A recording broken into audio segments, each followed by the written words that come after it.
Well, good afternoon to all of you. Did you say we start with a bag with the questions? Is that correct, Dr. Sheeran?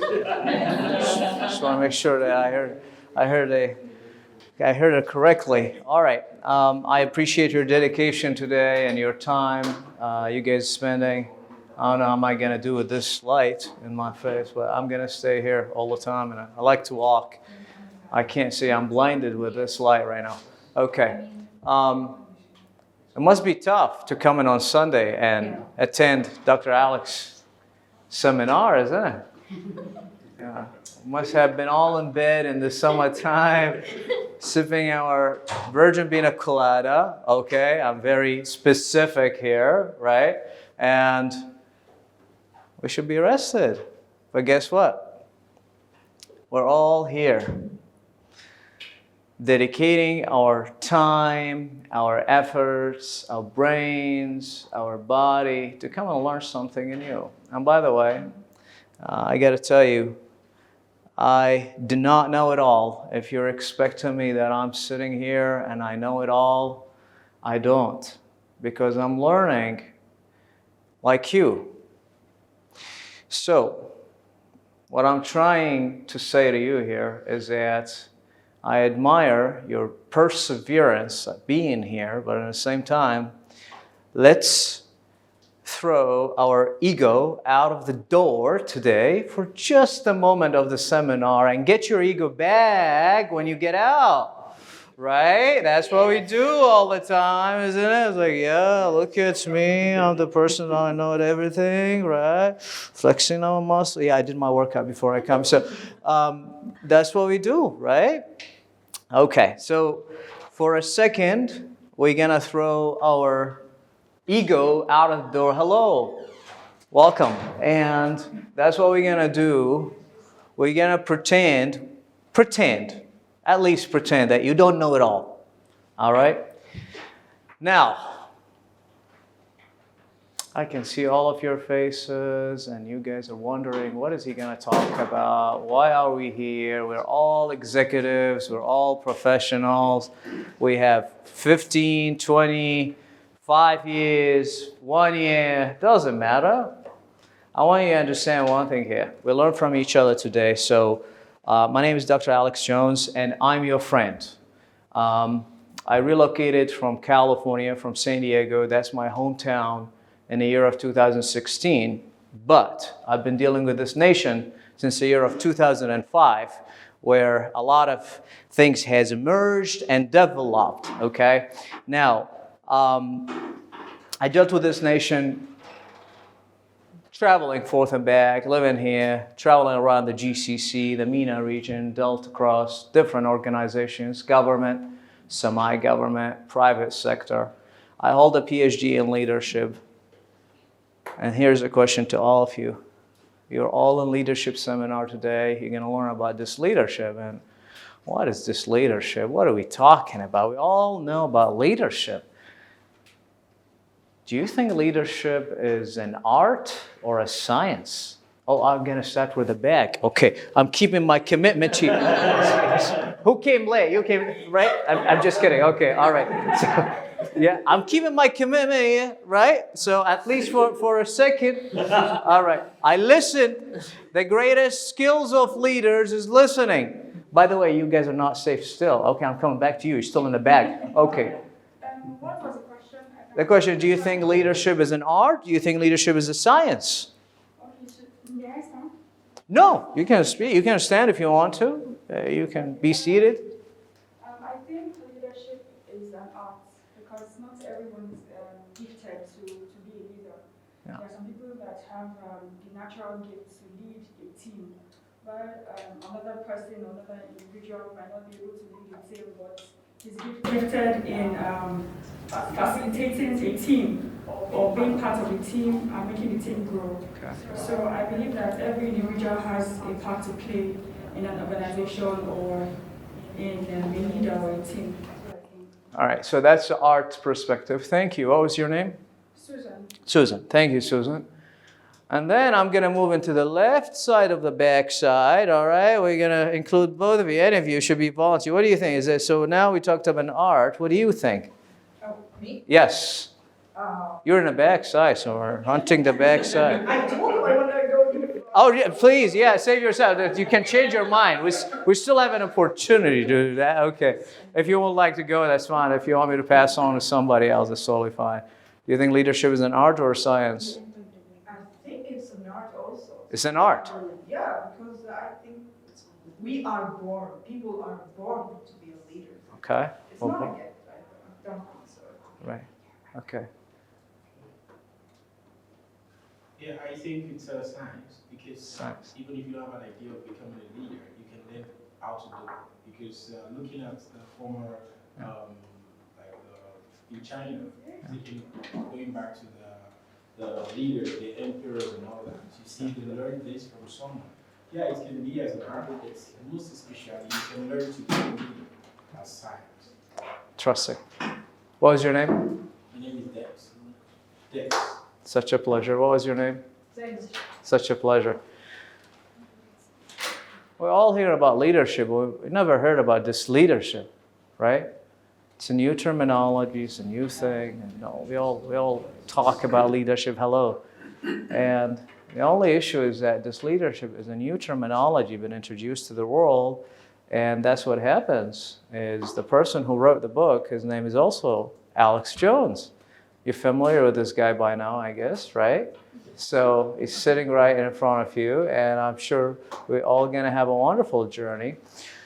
This is what we're going to learn today, 30 must-know models for sustainable organizations. And I looked at all leadership books in the world. I love leadership. I'm passionate about leadership.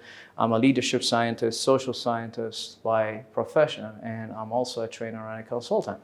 I'm a certified John C. Maxwell, the #1 leadership organization, a certified coach, trainer, speaker, and a teacher, because we're all teachers in this room.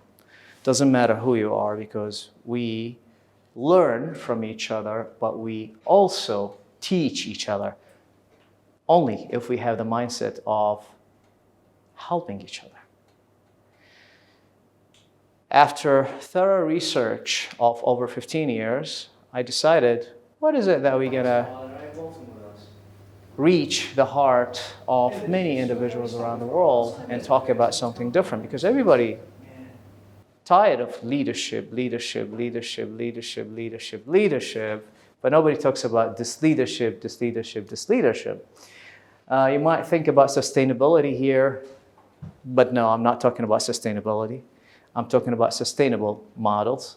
And you might expect, oh, this model is going to help me for, 100 years or so. I'm not going to talk about that. You're going to take that, the extra miles. And what's going to happen, as a matter of fact, I want to know, since we're digging deeper, do you think you are a leader? That's a question we never thought about today. I was like, I'm coming here to listen and I want to learn about this leadership. Do you think that you're a leader? I'm looking at faces here. Think twice before you answer, and I want you to practice something what is so-called take a pause before you jump into answering something. The boss or the manager? And think twice and thrice. Look at it.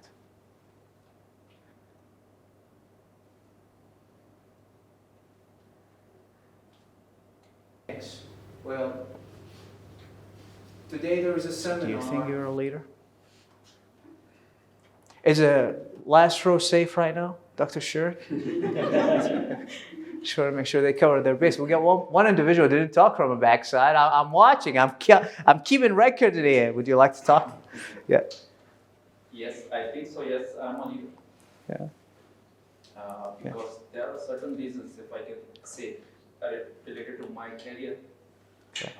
Last 14 years I'm here in UAE, and when I see my career back, when I started as a professional in my life, and now when I'm just sitting over here and doing my MBA, and the final organization is in progress. So Amazing. I can say myself that yes, I'm a leader. and I have such capabilities to, mold due to my decisions and some stuff related to my career, I can move forward as a leader as well. Amazing. Yes, leaders has different qualities, different types of leaders are available in the market as well. So let's say there are politicians who claims as the leaders as well. There are businessmen who claims as leaders as well. So there are different categories in the world, like what type of leader you are. So if you ask me a question, that yes, I'm a leader in my own field. In your own way. It's amazing. I like how you said availability in the market, because there is a lot of quantity and less of quality. There is a lot of claiming rather than actually doing. I like your statement, and congratulations on your thesis. If there is anything I can do for you, I will get out of my way for all of you guys, and I will do it. I am passionate about education. I love education. I love educators. We're all having a story behind us here today. Could be a struggle, could be a wonderful story, could be a terrible story, could be a life story, could be life happens in the life. Anybody? Thank you. What's your name? Sadaqah. Sadaqah. You can say Ali is a short. Ali, okay. Such a pleasure. Thank you. Anybody else? As long as we clear the back row, then we're okay to move forward, right? They are safe now? Sure. Okay, all right. Okay. Thanks God. Right, they're safe. Okay, so how about we take the middle row? Oh, I'm coming forward to you guys. If you thought you're coming here to listen and not talk, you're absolutely wrong. Okay, yes, sir. Yeah, please. I think, yes, I'm a leader. You are a leader. And for my team as well. Okay. Since I'm coaching and monitoring my team performance Yes. and looking for their strengths and weaknesses to work on them. Okay. So I believe I'm a leader as well as for my family, like as long as I'm coaching them for their education, teaching them, being the example for them. So I believe, yes, I'm a leader. You believe you're a leader. Yeah. Strength and weaknesses, right? Yeah. You married? Yeah. Teach your kids? Yeah. They look at you highly? Yeah. Are you setting an example to them? All right. Are you married? Yes. Okay. How many kids you got? 2. You think you're a leader? Yes. Who's the boss in the house? Me. See, that was trap question here. I'm coming to you on there, right? I wanted you to make a blatant statement. The good thing is that it's just recorded, because if you said you're a leader still, then she can go back and listen to that, so we got to be careful here, all right? Okay, all right. Thank you. What was your name? Mohammed. Mohammed, such a pleasure. Thank you. I like your statement here. Would you like to go? I'm choosing randomly. Yeah. Yes. Yeah. Hi, my name is Lakshan. Hi, Lakshan. I also believe I am a leader because in my own field I like to take responsibilities and also I like to show the way to my colleagues how something can be done, how something should not be done based on my experience, and I like to guide them. Yeah. And the thing is I don't have a team to lead, but I am a leader of my own. Okay. In your own way? Yes. Okay. What is it that you lead yourself for? Thank you. I like to share whatever I know with others, particularly to my field. Okay. What's your field? I'm a quantity survey by profession. Construction industry. Oh my goodness, we got somebody who is really smarter than us in this room, right? How does that make you feel? He's really the smartest person in the room. Do you think that you're still a leader? Intimidation, isn't it? We all go through that. And you are a leader, as a matter of fact. Thank you, sir. Do you think you're a leader? Okay, you're excluded. You're excluded. Okay, all right, you're safe. Okay, you're safe. He's safe, right? He's safe? So shall we accept? Okay, all right. For now. Okay. I just want to make sure that. Okay. So, what kind of leader do you think you are? You all said, and you all believe, and you all say, yes, I'm a leader. Yes. No problem. I agree. I disagree. No, so and so. Right? What kind of leader you are? We see we're getting deeper a little bit right now, right? Yeah. We're getting the shovel deeper, right? And then now, what kind of leader? Yeah.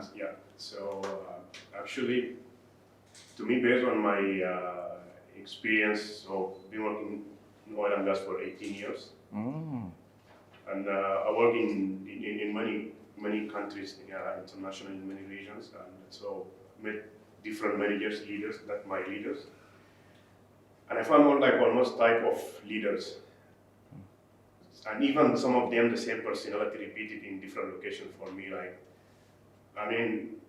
When you say leader, it's very generic, but which type of leader?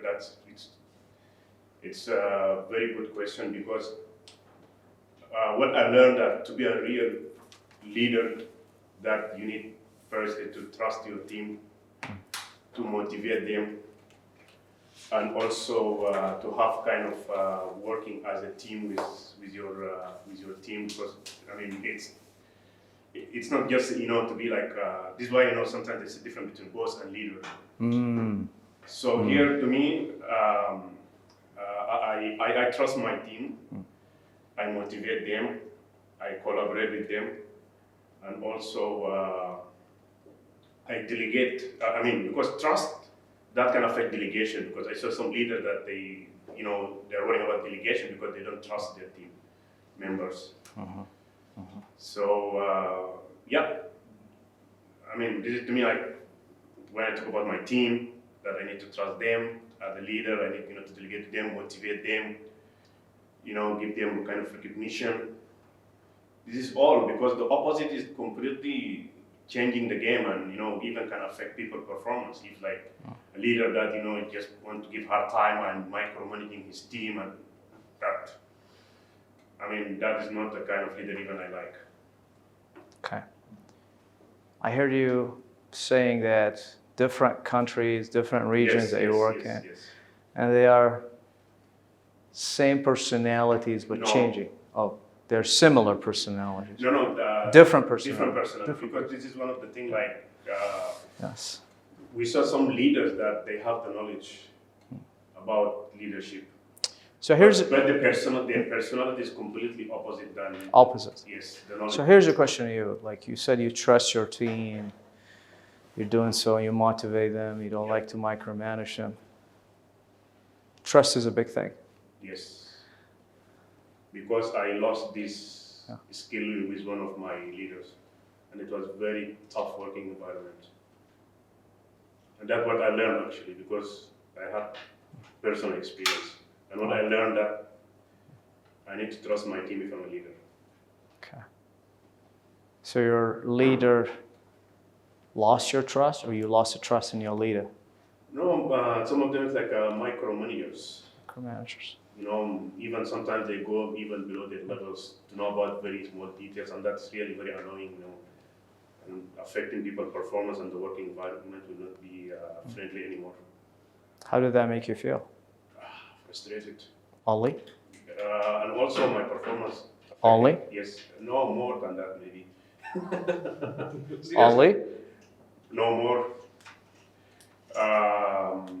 Even can affect the family life. Only? No, more. DISLEADERSHIP. That's good. DISLEADERSHIP. No. Yeah?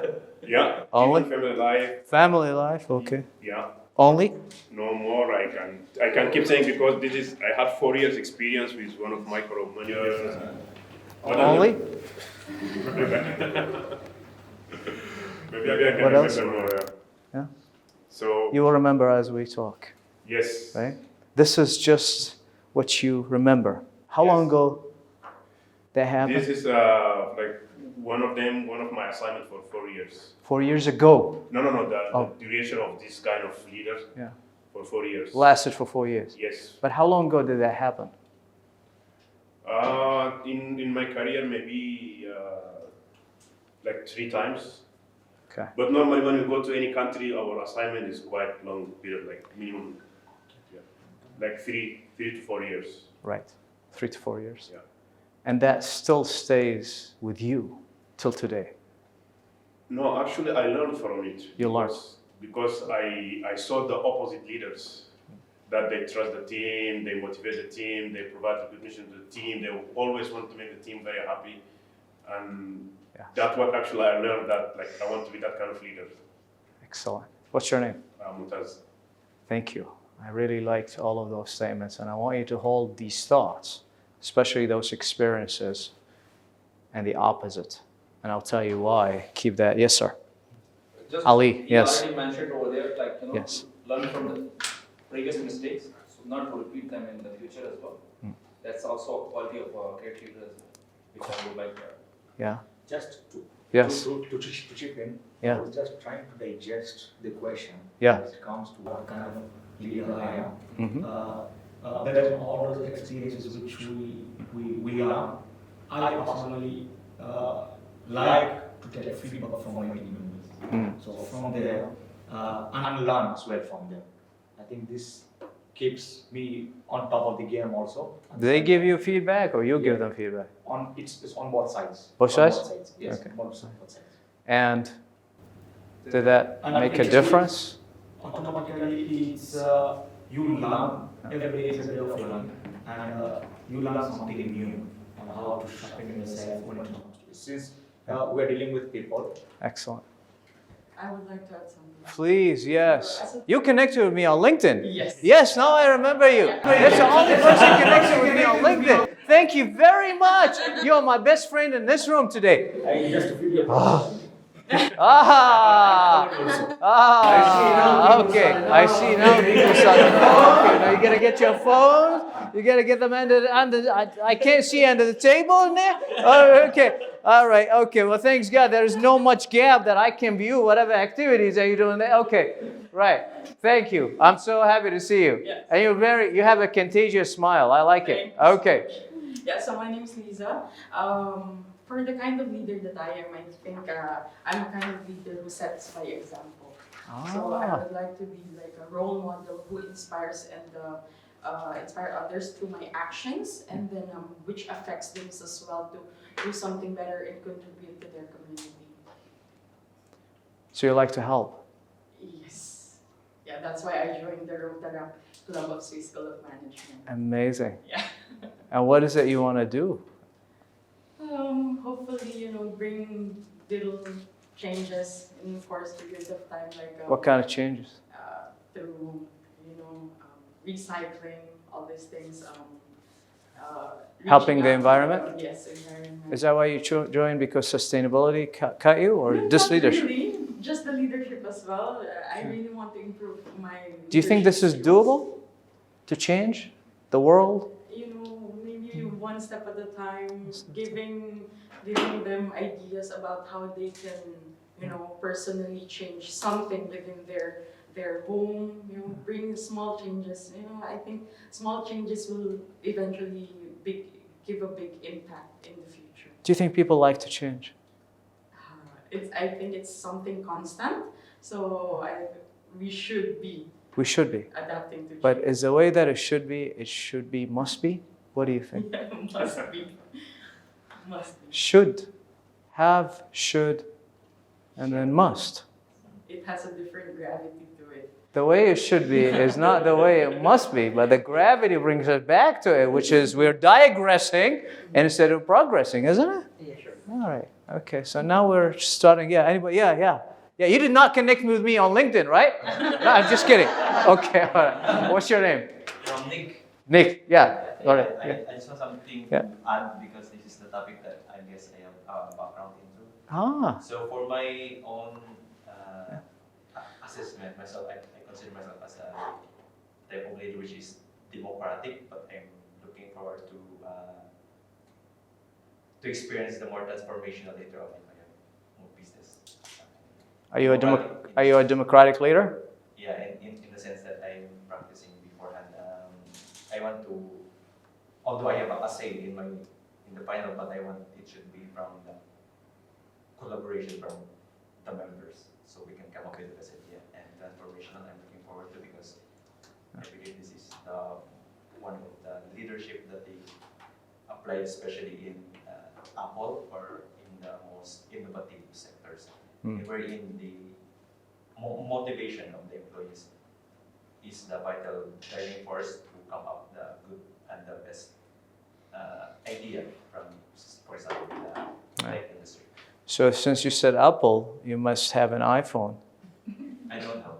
You don't. I'm more on Samsung. Samsung. Why did you mention Apple then? Apple is because they are the most prime examples in some cases. So you like Steve Jobs? Steve Jobs, yes, because You think he's transformational because you like transformational leadership? he is aristocratic, but Aristocratic? How? somehow. What do you mean somehow? Yes, he is part aristocratic because based on some research also that he is his idea, his own idea. He has a very unique and very very more intelligent in his own idea, that his idea is he wants to be implemented in the Apple. Yeah. And He wants. he succeeded. And he succeeded. It's all about the he, which is him. Yeah. So that's Right? why It's helping all of us. And we all love Steve Jobs. And I thank you. That was very insightful. We love Apple products, iPhone, Mac, iPad, iWatches, you watches, they watches, right? And it keeps getting bigger. Too sad. If you dig in deeper, we all consider Steve Jobs, he's a transformational leader. But too sad, he used to abuse his employees. He used to cuss. He used to humiliate them. He used to fire them and hire them 100 times. Not one time, not 2 times. The same team. The same team that generated all of this revenues. The same team that created the products that we all live in today. We love Apple. Oh, I use Mac. We're enjoying the benefits. Kevin O'Leary, one of the Shark Tank's members, and if you guys had the chance to listen to or to watch Shark Tanks, are you guys familiar with the Shark Tank? Yeah. Yeah, sure.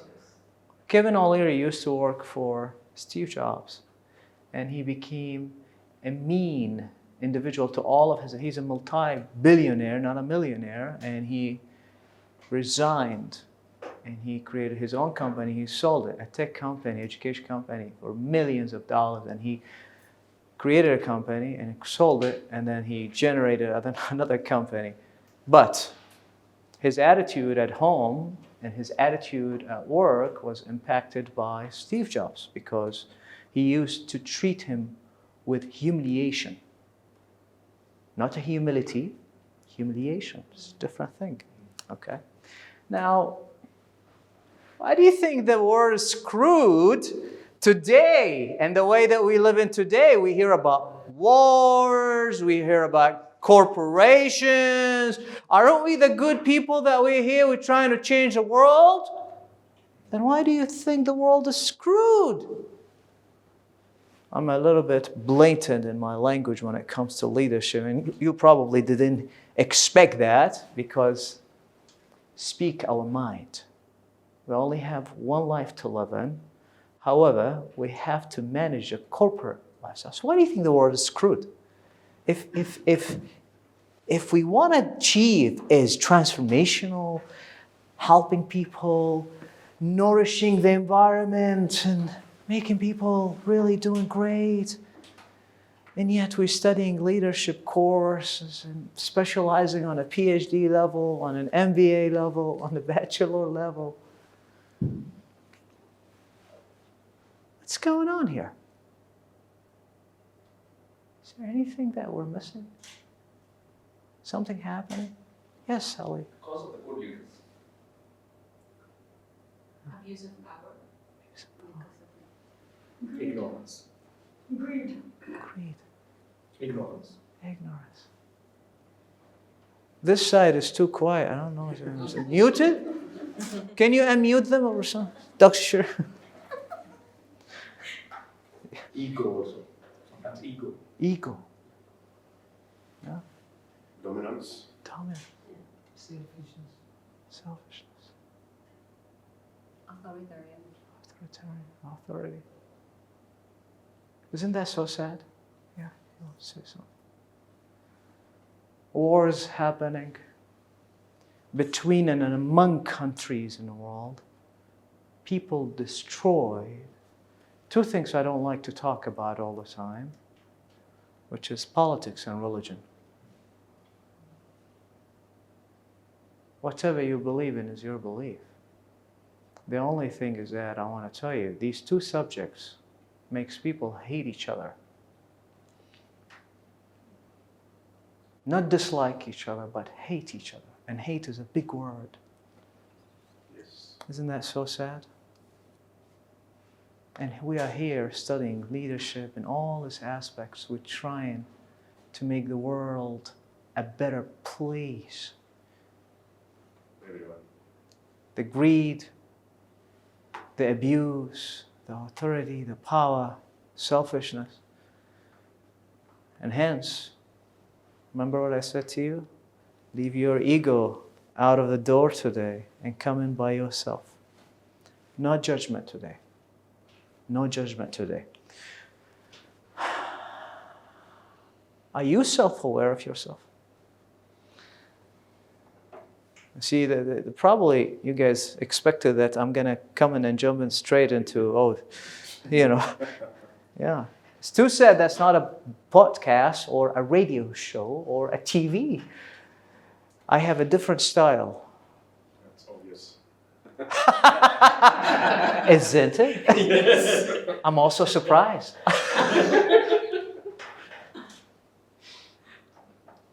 Are you self-aware? I'd say yes. Yes. Yes. Yes. 3 yeses. Yes. 4 yeses. I'm not Mohammed, not sure. 5 yeses. 80% yes. 80% yes. What's the 20% is for Lisa? No, I'm just kidding. Yes. Sometimes. I think can only be someone else can only tell you what you do to them. The question is, are you self-aware or not? No. No. Yeah. One no. Thanks God. Okay. Not always. Not always. So like Mohammed, you know, okay. 50-50 like Mohammed. Oh, you got a lot of followers here. You didn't know this, right? You owe me that. I'm claiming that from your... So you follow Mohammed? Okay. Okay. Yeah, sometimes. Oh, okay. Sometimes. You see what you created? Okay. All right. At times, yeah. Yeah, sometimes. Yeah? Sometimes. You see that's a double and triple effect, okay? Yes and no. Yes and no. Okay, so with them. Okay, 50-50. 50-50. What amuses me, thank you guys, what amuses me all the time when you ask people, forget about leaders now, all right? Let's forget about leaders. You ask people, are you self-aware? And they will tell you, yes, I am self-aware of myself. Really? Wow, congratulations. Right? No, actually, I should clap. Right? To those people who says they are self-aware, and I got to tell you, that's absolutely bluffing. Including myself. If I tell you right now I'm self-aware of myself, that's absolutely untrue. Why? There's a psychology behind it. When you wake up in the morning, fresh out of wonderful sleep night, if you weren't partying last night, so I can see your faces right now. So guilty people would... Okay, all right. So, right? That's what happens. Dubai lifestyle. Yeah. Back in San Diego, we used to sleep by 8 p.m. And I'm relocated here. I started sleeping by 8:30, and people started laughing at me. It's like, oh, breakfast starts at 8:30 p.m. Huh? What breakfast are you talking about? Seriously. I said, when is lunch? It's 12 a.m. This is what happens. Night owl people. What happens is that, unfortunately, we claim to have self-awareness about ourselves. Nobody is self-aware. Psychology behind it, when you wake up in the morning fresh, you put on your clothes, which is right now, there is a mask. There's a mask. We have a wonderful assessment, which I'll tell you down in the end. It's a 30-page assessment of the John C. Maxwell. It's a leadership assessment. It's a DISC assessment, but it's not the general DISC, but rather it's a John C. Maxwell leadership DISC. And it tells you who you are as an individual, who you are when it comes to people, how they view you, and how you're going to handle pressure when you are faced with pressure. 3 angles. And it will tackle into the blind spots. You have a blind spot. All of us, all of you. I have a blind spots. Not one. Many. And the problem of the many is never ending. You're not going to know it unless somebody else is going to tell you about it. And we don't like to be told. This is our nature as human beings. If I tell you do this and this, you're going to go out and do the opposite. Remember how your mother bakes something in the kitchen, some really nice cookies, and then just like this little. We've all been this little, right? I don't know about you. I was, right? You guys are like looking at me, straight, huh? What happens in here, right? And then she tells you it's hot out of the oven. She tells you not to touch it. Yes, Mom, no problem. And you're sitting on the couch, very polite, watching the TV, right, back in the days. And your mom goes away from the living room. And the kitchen is in the other direction. And then, you know the Pink Panther? Yeah. Right? Yeah? And then you're going to sneak in and touch. And she said, don't touch those cookies. How does she know? Because she knows your blind spot. And the other thing is that you're going to do the opposite, no matter what people tell you. Hence, if you're a manager right now in the corporate world, or if you are in a small business, doesn't matter, government, semi-government, private businesses, think about it twice when you tell your employees. You think your employees are listening to you, they pretend to listen to you. They will never like that. Or they will say, sure, yes, no problem, sure. That's why there's no productivity of 100% all the time. Maybe you disagree, it's okay, but I tell you what here. What's the number of hours you're using your phone at the workplace?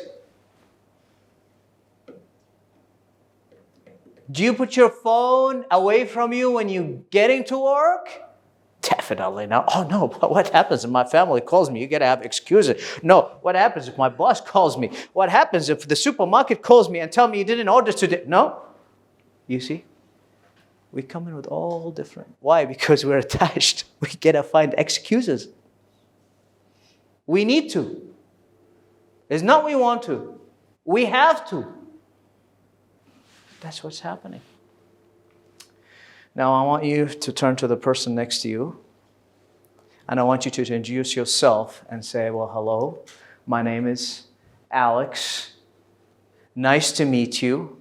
I'm your friend. And you are awesome. I want you to do this, all right, to the person next to you, please, all right? Doesn't matter if you're hot. Yes, exactly. Not hi, hello. No. It should be very specific. Well, hello, my name is Alex.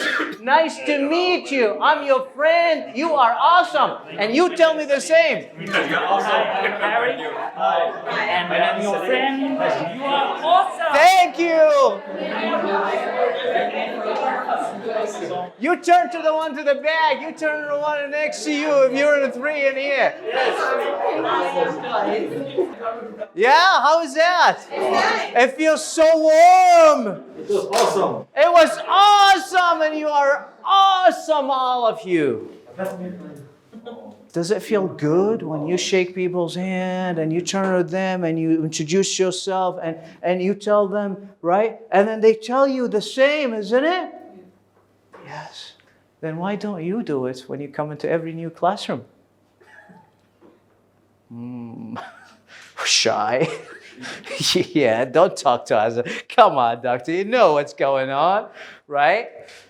No, we don't want to do it because we have egos. I'm sitting in an MBA course. Why would I talk to the person next to me? I'm studying MBA. I'm studying bachelor, right? I don't know what's happening here. Can we have a bridge? I'm dripping. I got to tell you, I want to go home safe, right? I want to make sure I'm safe. All right. I see that I have a tendency. I have to come here now. I don't know what I should do. What do you think? All right. Ready for this little game? The reason why I included it here, I didn't want to give you sheets for distribution because of the COVID-19, 20, 21, 22, 23, 25, 26. This is going to continue, by the way. Sorry. Good luck with that. So what happens in here, 25 points, all right? I want you, this is wonderful. So 1 is, this is the scale from 1 to 5, right? Questions from 1 to 25. 1, disagree strongly. 2, which is a D, you disagree. And 3, neutral. 4, that you agree, which is the A. And 5, agree strongly. So pull in a piece of paper because I don't want you to go home not using your notes because I see some diligent students with notes and so diligent students with extra notes, which is basically they did not bring nothing, okay? Or you can, you see what is happening? So you can borrow a paper from somebody or you can use your phone nowadays, right? Which is Samsung, or iPhones, or Huawei, LG, I don't know, Microsoft, whatever, okay? So these are the questions.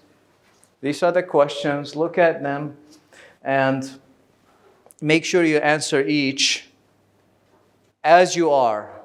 Don't try to pretend truly who you are. So whenever you're done, you can say, I'm done. Don't rush. Take your time because this is about you. It's not about anyone else. It's about you. This is your opportunity today to know if you are ready for the leadership role. This is what it is. Because you said, I'm a leader. You mentioned that you're all leaders here today. So I want to make sure that you're all leaders.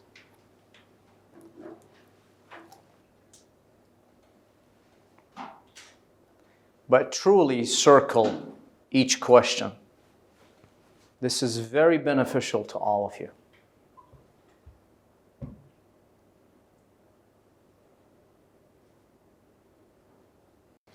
So if you're done, calculate the total. The moment of truth will be revealed in few moments from now.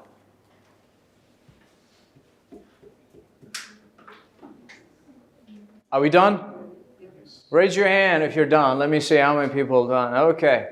You know what amazes me? This wonderful thing is that all of you were very good in math using calculators. Wow! For simple numbers, calculation from 1 to 25, adding 3, 3, 3, 2, 1, 2. Unbelievable. That was so amazing. You did not use calculator. Okay. Anyone? Yes. Did not? You did not? My kids say that I'm very good in math. This is why I use calculator. You all right. Good point. Okay. Anyone else didn't use calculator? I didn't. You did not? Yeah, I didn't. You did or you did not? No, I did not. You sure? Yes. So only 2? I believe in accuracy. Yeah. Good way, good angle. Of course, when we want to fight, of course, we love accuracy. Come on. Of course, for the sake of accuracy, we're going to use calculators for this simple math. 1 + 1 + 2, 3, 5. Okay, all right. So that was another trap for all of you. But here is a moment of truth. This assessment is when we claim that I hear you all saying, yes, I'm a leader. I'm really a leader. I'm truly a leader. In fact, this assessing your readiness for leadership role, and this was brought from this assessment was from one of the pioneer and the father and the godfather of leadership. His name is Andrew J. Dubran. He's a professor, retired professor from Rochester Institute of Technology. He lives in upstate New York. And him and I, he's my mentor. And him and I, we talk all the time. We did a project together, as a matter of fact, right? And I picked it very carefully to all of you because, and I give the same assessment to a lot of leaders. They manage, they lead organizations. And guess what? You ready to see if you're a leader or not? I'm not going to ask you what's your score, okay? And I don't want you to share your score with somebody else because it's better to go home and not share your score, okay? Ready? 3. I want to see. 2. This is not a New Year's Eve, I promise you. 3, 2, 1. Happy scores to all. It's not Happy New Year's, happy score. That's the difference. So now, if you scored from 39 or less, you got a low readiness for the leadership role. 40 to 59. Check your scores. Don't look at me. Check your scores. I know. I looked at myself in the mirror. I'm telling you. Check your amazing scores in there. Okay. And then some uneasiness with leadership role. 60 to 89, moderate readiness for leadership. And then 90 to 100, that's high readiness for the leadership role. I got to tell you, I failed that test when I studied PhD in leadership at the very beginning. Okay, and I thought, hey, yeah, I love leadership. We all fail, and it's okay. If you scored here, and you scored here, it's totally fine. If you scored here, it's totally fine. If you scored here, that's good, but that's not it. Scoring high or scoring less doesn't make you more or less of a leader. In fact, if you scored high, there is a reason why you scored high and there is something missing. Yeah? Any question? Yeah? Understand it? Yeah. If you scored lower score, that means it's for you to see what is happening here. This is just a self-awareness. You talked about self-awareness, those who are 50-50. That's one component. Those who are really self-aware, that's why I told you, I feel amazed when people tell me they are self-aware about themselves, right? So now it's up to you to go home and tell yourself, is there something that I can do to myself, for myself, to make myself better? And I do this every single day. Every single day. You're going to forget it as you go along. I see some chocolates in there. Ferrero Rocher. Yeah, okay. I spot chocolates everywhere. I sniff chocolates. Okay, all right. Now, this is a wonderful quote I want to lead you with. I'm working on my next book, and it's about coaching. And I finalized 100 quotes. Okay, and these are all coaching quotes. It will be integrated part of really a full book of quote and coaching. So leadership is humanity and humility. Be human and humble to those around you. I want to remind you guys, the people who are sitting next to you, your neighbors, your employees, your family members, immediate family members, direct family members, indirect, all of these people are people. They're like you. Your bosses are like you. your employees are like you. And by the way, never ever think that your boss is your friend. I'm just going to tell you this straightforward and ask me later why. Okay, because I'll tell you, oh, that's so good. Let's go and socialize. When you socialize with them, that's a moment. This is a trap to get to know your secrets and weaknesses. All right? That's why. Does that sound familiar to you? Right? Where the leadership and this leadership came from. Myself and my brother, Chris, we were passionate about leadership. We're totally opposite in profession. And we decided, well, hello, we gotta start doing a research. While we were doing this leadership book. And then we decided to collect 10 surveys, going to you. And he said, if you get 5, we're gonna back it up in the book. And surprisingly enough, we sent the survey to a few people, and within 48 hours or so and a half day, we got about less than 50 responses, 45, 47. 72 hours later, we almost reached 85, 89, and we realized, wait a second, there is something here. We only send it to a few people that we know. I know you, he knows people. I said, well, I know 2, 3 people, 4 people, and I want you to send it to 3. It turns out, actually, the people started doing the snowball strategy. In research, it's very effective. The snowball strategy is that I send it to you, you send it to him, you send it, right? And it went all the way. I have friends in the UK, in Germany, that I worked with in the past, or I know them. They said, is this your name? Because we have to protect the human psychological aspects. We call the IRB, Institutional Review Board, when we do a survey. And a lot of people in this part of the world, they really neglect that part. In the United States, we have to protect the human rights. What happens if you read the questions and you feel like psychologically impacted? So we clear our responsibility. We follow the American system in terms of research.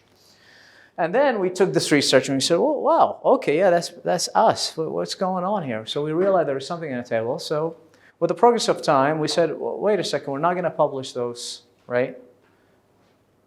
No names there, but a few nationalities here and there. Now ended up with 247 responses as of last year. We stopped doing, and this is less than a year time.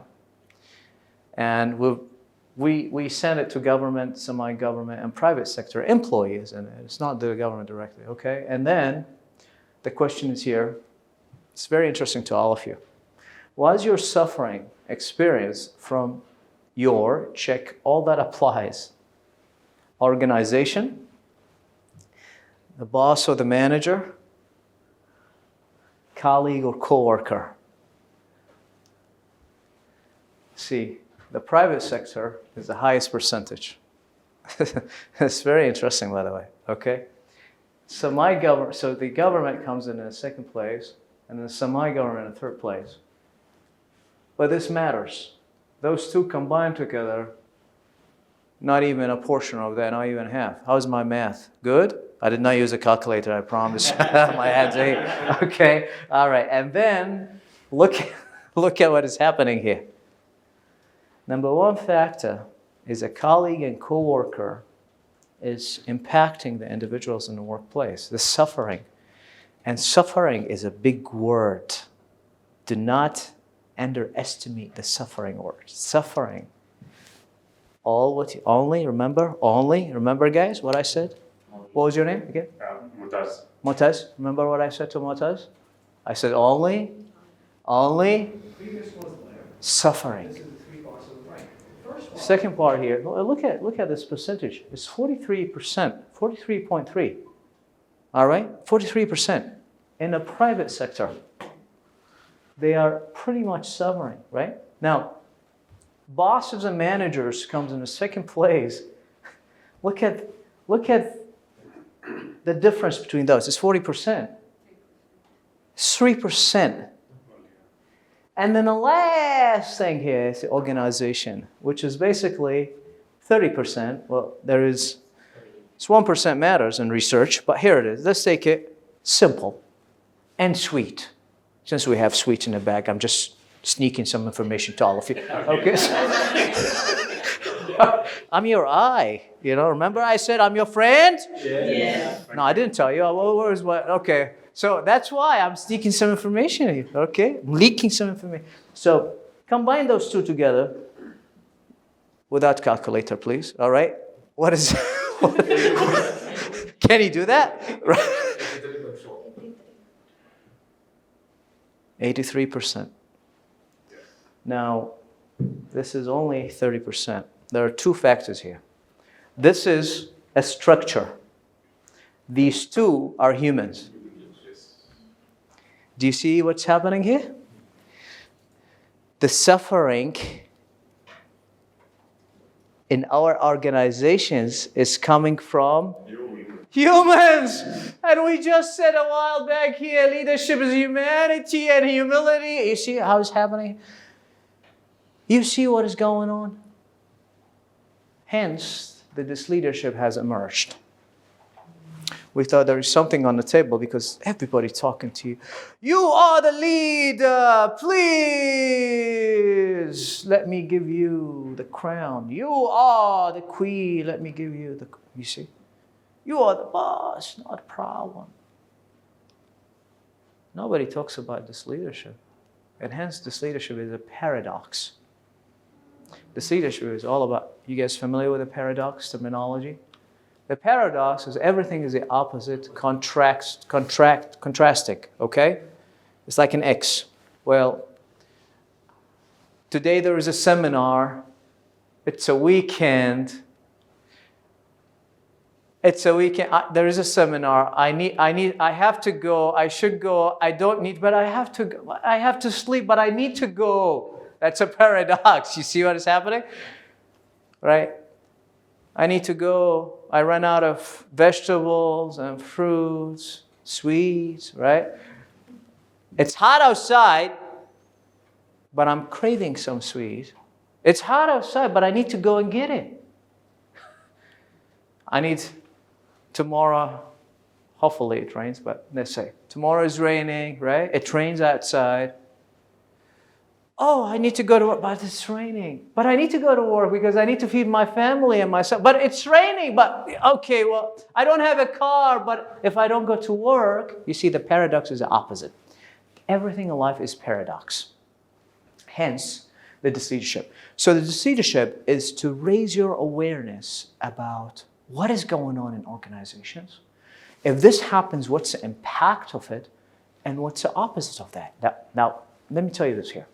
I'm not going to tell you the opposite, but I'm going to start what is going on and what is happening in organization. Now, the opposite is your task. I cannot tell you what to do because I'm not going to be involved with you. You cannot tell me what to do, right? After all, remember what we said? Nobody likes to be told what to do. And no matter what happens, if somebody tell you what to do, you're going to do the opposite anyway, right? So now, it's up to all of us. So I want you to buckle up right now, right? How are we feeling so far? We're feeling good, right? How are we doing in terms of time, doctor? It's just, what time is it now? 2:30. Okay, so we're doing good. Okay. We started late, so we have about an hour We have three or so. categories of individual, and there is Yeah. another. Yeah, because we started about 1:23 or 1:20, so we have time till. Okay. The core of any organization is its culture. Agree? Right? An organization gives you the culture to study. An organization gives you the structure on top of this. You familiar with the structure? Especially in the Middle East, across the MENA region, more specifically. Let's say take the Middle East here. We're all here. This is the GCC, this is Middle East, right? And then lower down, layers, right? And goes down. The reality of the world here, I want you to look at these here. There are 5 signs when you see a structure like this in every single organizations. Among the 247 people, we've noticed the same. We visited actually those organizations because we needed to know what's happening. This is a structure we're familiar with. Yet, we see the following. Number 1 is bragging culture. Our culture is focusing on happiness. Our culture is focusing on well-being. Our culture is taking care of our employees. Our culture, our culture, our culture, our culture. You talk to the one person on the top, they talk about culture. You talk to the second person on the top, they talk about culture. They talk to those people, directors, they talk about culture. And then a manager, supervisor, but you're coming down here. It's left really so at the bottom. We're all employees, by the way. We're all employees. Let me tell you the good news before you just think that yourself, really, I'm scored high, I'm ready for leadership. We're all managers. You like it or not, and you'll see later why. There's nobody's leader here. We learn from each other. We pretend to be leaders, okay? In fact, we're all managers. What happens here to the culture? The employee is always complaining, and hence, you want a raise today? The employee cannot talk to the supervisor because the supervisor cannot talk to the manager cannot. Why? The angle of COVID-19 has hit. We cannot talk about people getting laid off. That's one angle, right? The second angle is that we lost revenues, we lost money. We're today. We're not talking yesterday. Today. That's the reality. But wait a second, you said we have a happy culture. I need promotion. You promised me the promotion. And the COVID hit, and the COVID is almost diminishing. Nobody talks about COVID in the news no more. Guess what happens? The employee will ask nothing. Either stops it here and doesn't go beyond that. However, what amazes me is that every single organization, they claim to have an open door policy. How beautiful is this? Oh, this makes my heart melt. With for free zones. Oh, so you're absolutely true. All the doors are open and the windows are open too. If you cannot get through the door, come in through the window. Sure. Second sign you see in a structure like this is dump.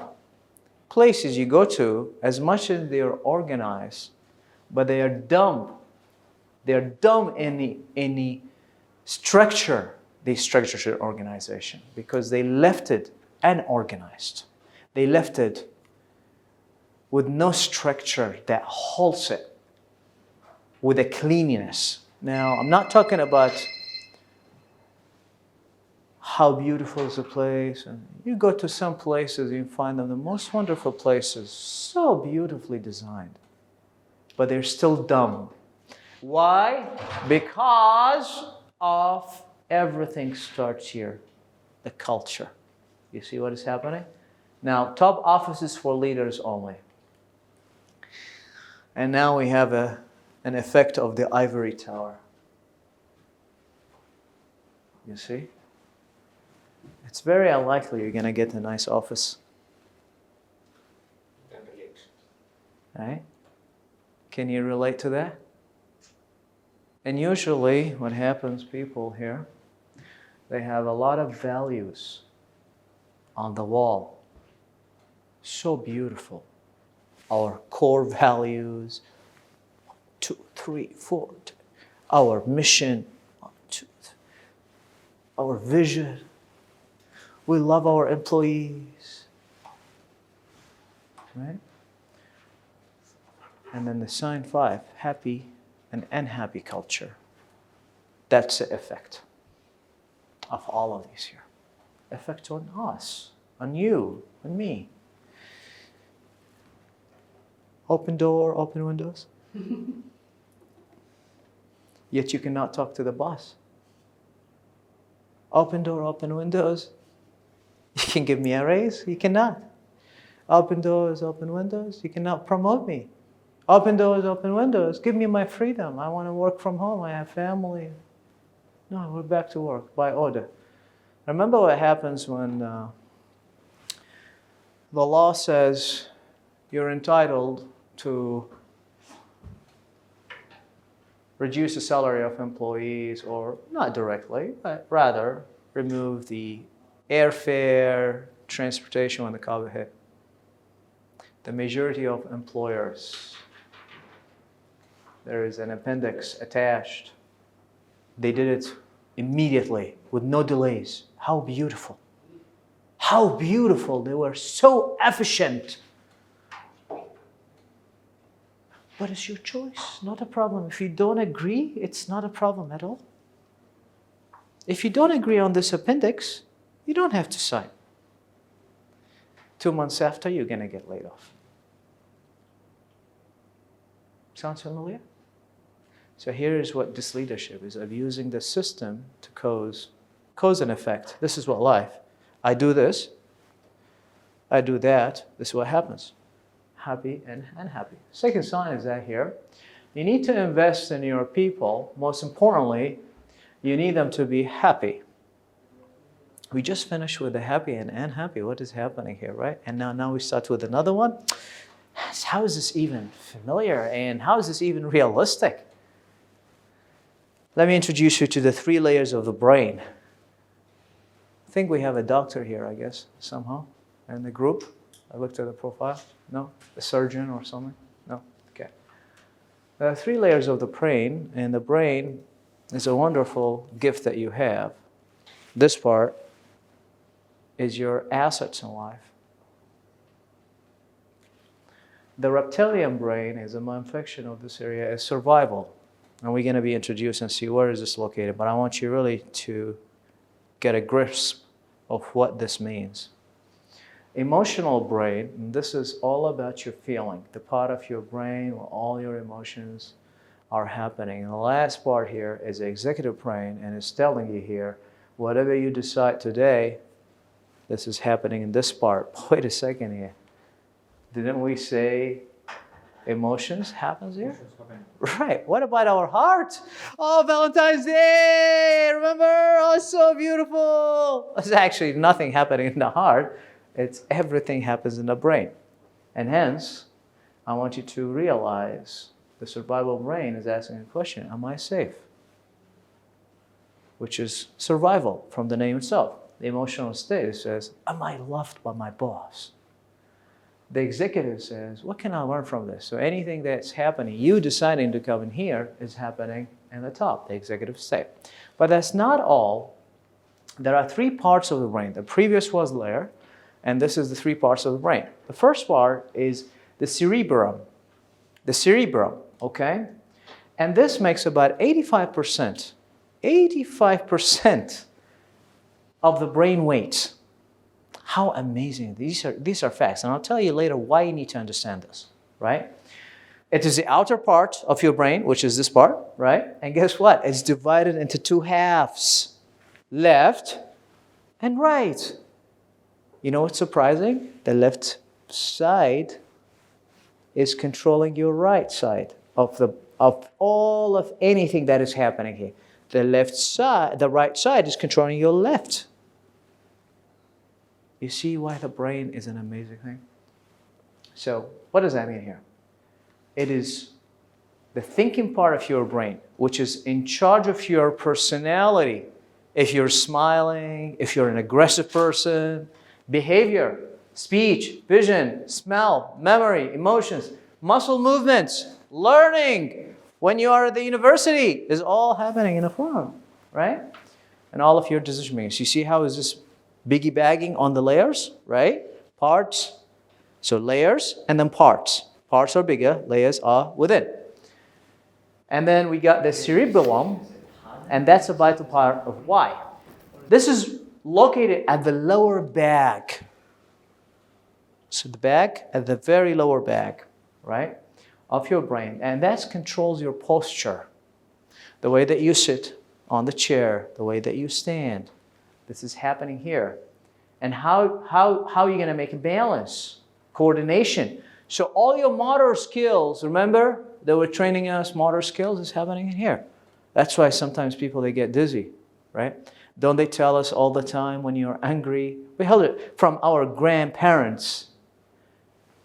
Just put a piece of clothes, cold clothes all the time, right? To cool you down, right? Don't they tell us that? If you're angry or mad, summertime is coming. And a lot of us actually filling gas in a gas station. I'm very careful this time. I was about to drip. Okay. I learned, right? Slower back to control my balance. This is a great example, right? Are you watching me? All right, cool. So what happens here, right? Definitely, good. So, and then we got the last part here, the brain stem. This is located at the bottom, and this is different. The lower back, different from the bottom, okay, of your brain. And in charge of your basic function, like eye movement, it happens at the bottom of your brain. Heartbeat, blood pressure, it's all happening at the bottom. And hence, it helps when you put a piece of clothes, it's really cold in summertime, to cool you down. And even when you create an argument with individuals and organizations in the house, go and just go to get some water here. Not necessarily really be cold. You will find yourself calmed a little. Not completely. If you're an outrageous person, if you're a UFC fighter, you want to, just do anything and everything, right? But it's going to cool you down all day. And hence, these are the layers. I want you to understand this part, the front part, is maturing last in your brain. And start maturing more when you start hitting the 20 years old. This is based on science. So whatever happens here, you see, with the divisions, and hence people tell you all the time, we learn as we grow. You know what they mean now? They mean this is maturing with age. And hence, below 20s, will make foolish mistakes. We don't want to go into the details. Oh, no, we're not going to talk about it. Unless you want to, right? You see what's happening here? We all did foolish things in life. And as you grow, in fact, it's not the experience that teaches you only, but the level of maturity that is happening in your cerebrum, which is the frontal part of your brain, is maturing with you. In the 20s, start maturing and start as you go. And that's why you find those who are 50, 60 years old, 70 years old, 80, are much more wiser than they used to be, or than us even, correct? So that's what it means. So this is little science that's this leadership talking about it. Why this is important? Why this is important? Few things that can make a difference, among which are two important factors. Understanding the generation of your organization and creating a collaborative environment. Understanding the generation. Those who are on the top, they want to tell you what they think is right. But they do not understand the generation we are in today is different from the generation that will come. I taught some students in this part of the world, right? Even across the United States. And guess what happens?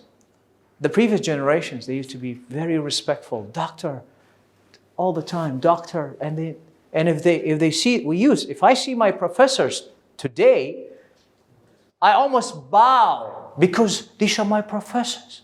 If I see my teacher in a primary school, oh my God, I can't talk. I truly, I got scared. Not because she was a scary monster, but his respect, and my heart started beating. It's a sign of respect to all of them. And you have no idea how happy I am at the same time. That she sees me all the... Look at the new generation nowadays. The other day, I have a student trying to ask me a question. Hey, Doc! What happened here? Hey, Doc, bro!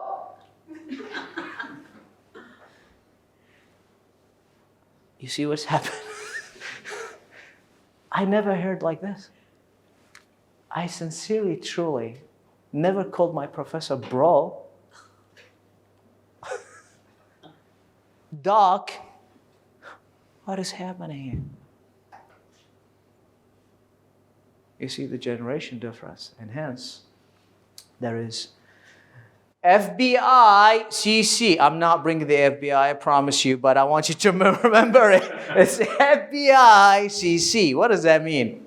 This model is generated out of this leadership and out of all of this research.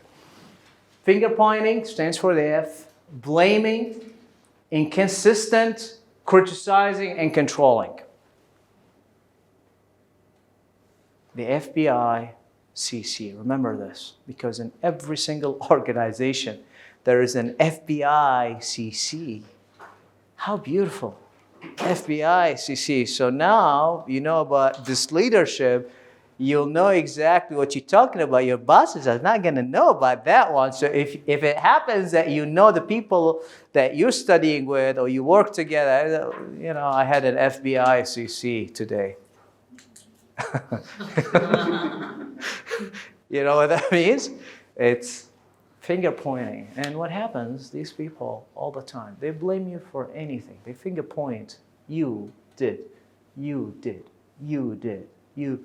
Finger pointing. Finger pointing. Blaming. It's the most destructive thing in organizations. On top of this here, blaming for every single thing. Whether you did good, whether you did bad, blaming is, and it's not you, it's them. And they make it sound, make it feel, it's you. And in fact, it's not you, it's them. They are inconsistent with their decision today. They like you tomorrow, they don't like you. After 10 minutes, they change their mind, and and then they like you again, and they don't like you, they dislike you, and you see, they are inconsistent with their behavior. So what happens here? They're playing with your emotions. And sometimes they change your schedule purposely if you're in rotation. You see what is happening? They are criticizing anything you do. There's nothing that you're going to do without criticism. Now, here's a distinction. Is it positive criticism that's going to help me? Or is it negative criticism? Always negative. Never expect from an FBI CC people to be positive. To them, it's positive. To you is negative. But to them, no, I gave a feedback. I criticized in the past. Don't take it personal.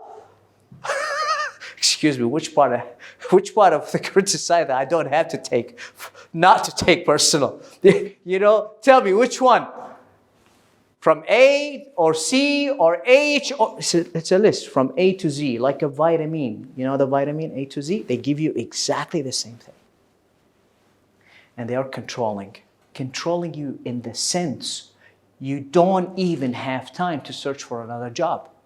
They're controlling even what you do at work and at home.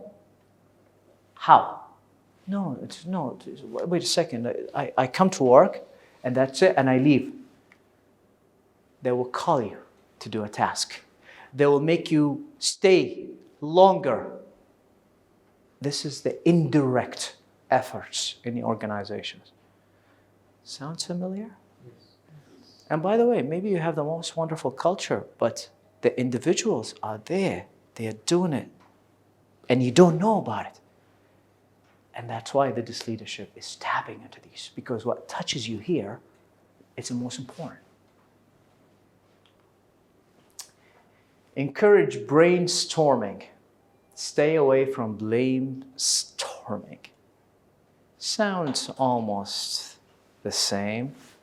And the same is not similar, but one is brainstorming, where we sit here, well, tell me about how we're going to do this. Tell me about the brainstorming, we have a task. Well, you're supposed to come on time. No, he did not pick me up. Oh, no, she didn't do it, right? Oh, I relied on, I texted, I called, I emailed.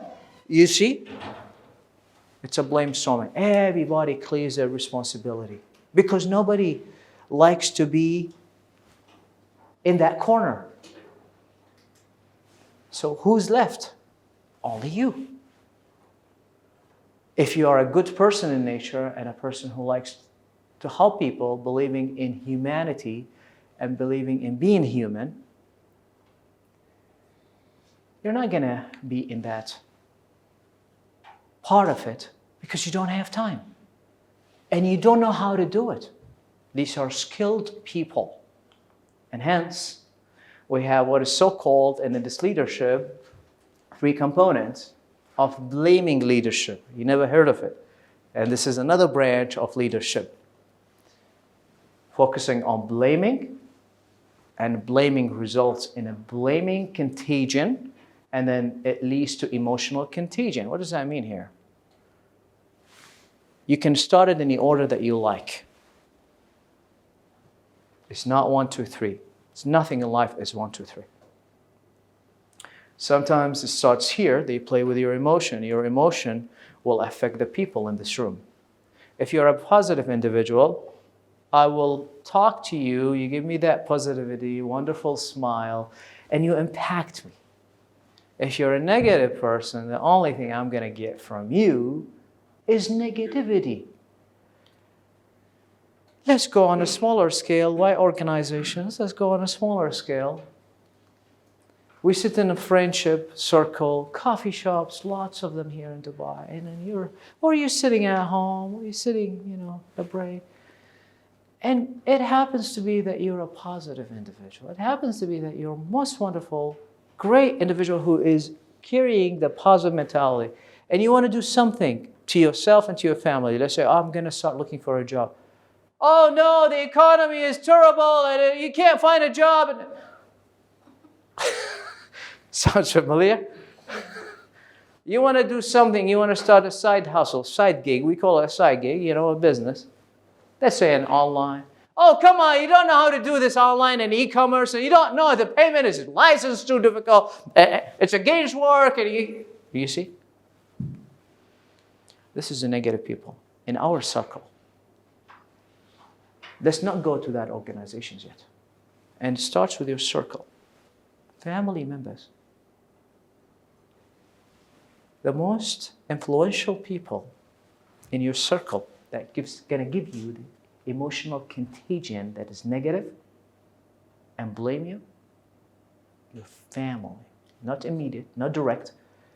The ones who are surrounding you. Your father and your mother, your brother all the time. Unless otherwise, whatever you want to tell to your brother, my brother all the time, I tell him, I want to do this, oh, good luck in finding that. Oh, good luck in doing that. I say, man, why are you trying to be, come on, just have some, but I'm being realistic, you see? Sometimes it happens, but always he wants the best, right? Your parents will want the best for you. Your grades, anything, right? Your work. Talk to your cousins. Good luck. Yeah. I am going to travel, migrate to Canada, United States, right? Don't go to UK. So what happens is, your family, no, life is too terrible there. It's too cold. Visa is very difficult. But I want to go and visit first. Oh, you're not going to get a visa. Good luck. You see? Emotional content. And hence, it really is going to put you in a box and it's going to corner you. And cornering you, it has an effect. And hence a blaming contagion. You're going to do the same to other people. Your boss blames you, you're going to blame other person. And you're going to go home and blame your family. Today I was at the gym, and before I came to you, And I met a wonderful person, really young, wonderful, 16, 17 years old. I do practice jiu-jitsu. Right? I don't know, any of you practice jiu-jitsu? I've been doing it for almost 2 years, right? It's a self-discipline. It's a wonderful sport. Try to do it. It has nothing to do with violence and all of this. It's really controlling. And then this young teenager, I involved him. I know his father. I involved him with us in the jiu-jitsu. And then we stopped it for a while. So I met him today. I said, what's going on? I haven't seen you. He said, man, you know, my father is just so mad. And I said, why? I said, just the business is going down and negativity brought to home. You see what happens? Which has affected this young, wonderful person. But the business is down. The boy has nothing to do with that, but it's affecting you. So what happens, as a matter of fact, the boss impacted the father. The father is going to, you see? It's not a double effect. It's a triple effect. And it's going on. Show them the real you as an individual. What does that mean here? An individual impacting a group, and a group is an impacting the individual. There is always a correlation. They go not this way, they go hand in hand. If you are a one person who is not going to be real, people will feel. If you're fake, people will feel. They're not going to tell you. They're not going to say that you're fake. And hence, I always tell, when I coach executive CEOs and chairmen, and I sit down with them and I say, just be real to your people. Tell them your strengths and tell them your weaknesses. And you start laughing. She started laughing. I said, no, I'm not going to do that. I don't want them to know my weaknesses. In fact, we know the weaknesses of the bosses. They think we don't know it. Yep. Right. They think they're smarter than us. In fact, we are the smarter. We're the smartest. But what happens here, when you show them the real you, they will acknowledge and they will look at you differently. If I come into you and say, well, my weakness is in math because I want accuracy, okay? This is what happens. No, just kidding. So let's say I like to calculate. And I would respect you for that, right? You would respect me. You say, wait a second. Right. I know 10 plus 7 plus, right? It means, but I want to be accurate. You will, because you know my weakness is in math. That doesn't make me less of a person. You acknowledge it yourself. You tell the people, he or she, right, are much better than me in math. They're going to help me. They are in my team. Is it happening that the individual is part of the group and the group is part of the individual? Unfortunately, It's about honesty. What was that? It's about honesty. It's about honesty. The real is the individual always think, I'm the individual. And it's a difference in culture as well. South Koreans, they don't like, I worked with South Koreans, right? And even those who are in the United States, right? And they don't like to acknowledge we're weak in one part than the other. They want to show their employees. And they're really hard workers. They work around the clock. They are hard workers like unbelievable. They work around the clock truly. It's not like they work around. No. They barely get some sleep. The Japanese are the same. Guess what? They don't like to show their employees they are weak in one part. No, they like to show they know it all. And hence, cultural factor plays a major impact. Assure people the sense of security during crisis.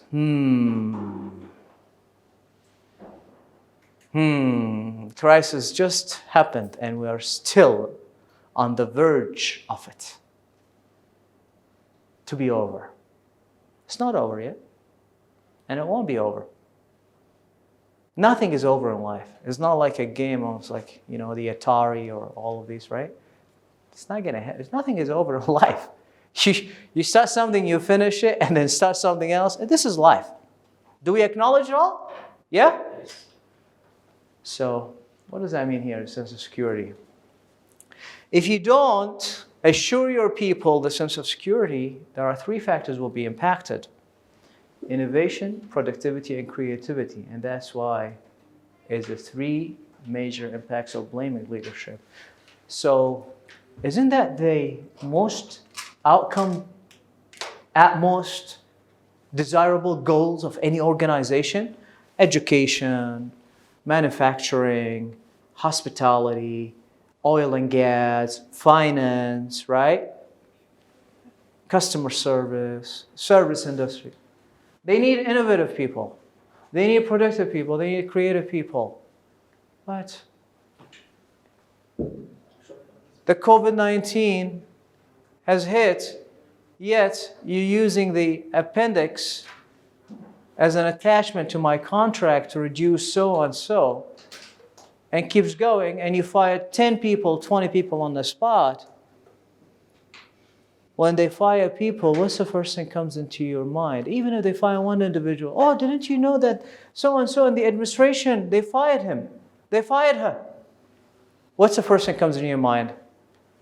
I'm going to be fired because there's no sense of security. I'm next. Maybe it's not you, the next person is going to have it, right? But it's our natural tendency to feel it's me, I am the next. So is that going to impact all of us here? Drastically, significantly, big time. Make your goal on keeping employees, not losing them.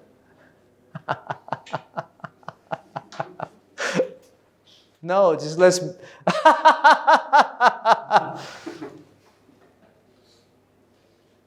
Isn't that so funny? I wanna keep people in my organization. Guess what happens? If you have a blaming leaders focusing on blaming leadership, it's gonna cause an organization destruction, right? Destruction, and the destruction means it's a very powerful word. Destruction, it means shh. It's a massive collapse from the inside out. The massive destruction, the collapse that is happening because the structure of any organization is their people, their employees. And if you don't take care of your people, how are you expecting them to take care of your customers? If you're blaming them and you're causing a destruction, how are they going to respect you? Refrain from reprehending. Yes. In some organizations, I see that there is some type of percentage in terms of attrition which they allow. Does that have any impact with this? Absolutely. What's the allowed attrition rate or firing people rate or retention rate? That is, you can let go of people. What's the allowed percentage? What's the allowed percentage in the sense that when you do it, it's not going to show an alert, an amber alert, a flag, a red flag. What's the allowed one? In every organization, there's always an attrition rate. Right? Turnover or retention. Call it whatever you want to call it. Let's stick to the attrition rate. What do you think? What's a percentage that's allowed and what is a flagging, which is people they think it's okay? What's the allowed percentage? What is not allowed percentage? What's the actual percentage happening in your organization? Let's start with this. What's the percentage in your organizations of attrition? 20%?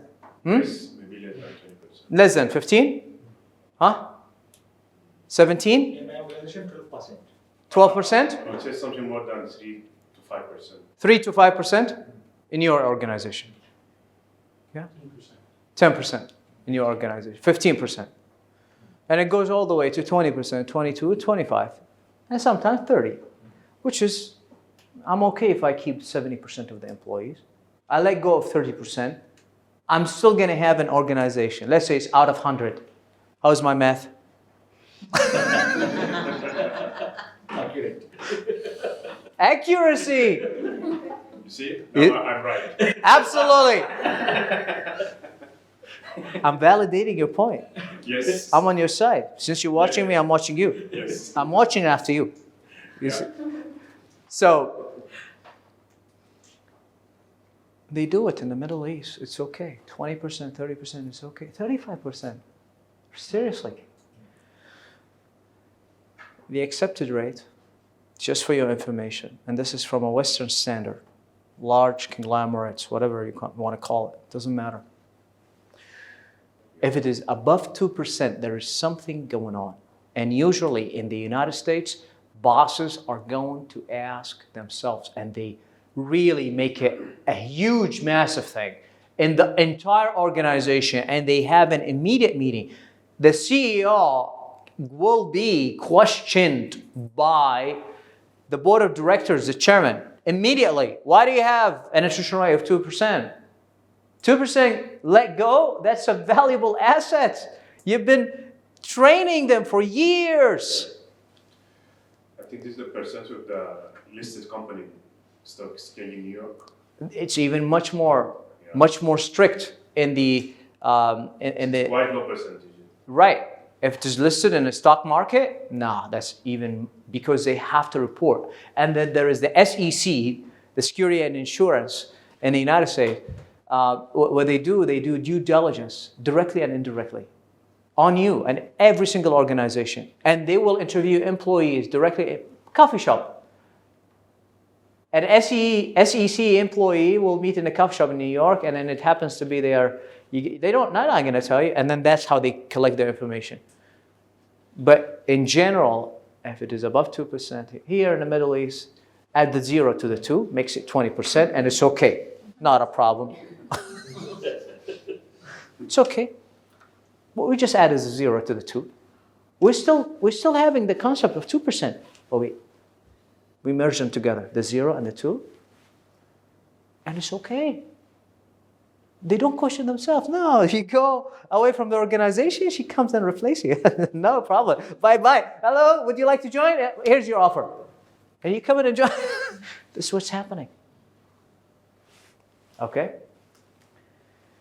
Refrain from reprehending people in public or private. It doesn't say and or. It says or private. Refrain from reprehending people. And here you're going to be introduced to the dark triad traits model. It is based on 3 characteristics: narcissism, Machiavellianism, and the last one you're going to like, psychopathy. Psychopaths. And you might find, oh, wait a second, we don't have this in our organizations. Really? You think so? Let's look at this. We don't have this model. We don't have such kind of people. Not in our friendship circle, not in our family, not in our employees in our organization. No. What are you talking about? Narcissists are being extremely self-centered, self-involved, vain, and selfish people. It's all about I care, and I pretend as you. It's all in me. Machiavelli is using immoral, dishonest, and unscrupulous means to achieve power, no matter what the cost. Jump on your shoulder? Huh? Sounds familiar? They get on your shoulder to climb the ladder, right? Who are you? I'm just gonna crush you. I care about you. You're my friend, but no problem. It's a promotion. Excuse me this time. Next time is don't take it personal. Sounds familiar? How about the last one? Psychopathy is an ability to love, or maintain a personal relationship, and the failure to learn from experience in life. 2, in relationship, they're not going to have the same equal love. Husband and a wife, significant others, right? Guess what happens? People in a relationship, They jump in from one person to another, and you find them, it's like, what's happening? Could be males, could be females. And these are the people, they don't know how to love because they are psychopaths. And the same in organizations. Remember what I said earlier? Your boss is your best friend? No. It's a joke, right? Yeah. Now you can relate. Because managers usually, they have the inability to love you. They're so good in that. If you are the person to award them an MBA today in that skill, give them an MBA in psychopathy.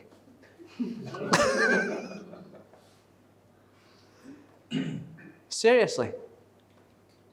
Sincerely, create your own MBA and give them that.